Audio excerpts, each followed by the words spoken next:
Sini be kamu tuh. Kalau ini belum berapa?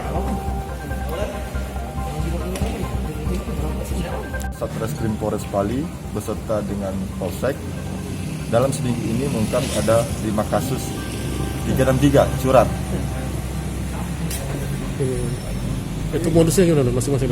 Masing-masing modus ini mereka pura-pura ada yang bekerja di sana terus melakukan pencurian. Yang pertama ada pencurian sawit dan ada pencurian pupuk dan ada pencurian pipa. Mereka ini orang asli di sana karena mereka merasa tidak dicurigai oleh pihak PT, makanya mereka melakukan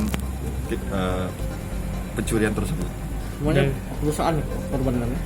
Betul, semuanya perusahaan, ada 4 perusahaan, ada Proteksindo ada 2, Agro 1, Medco 1.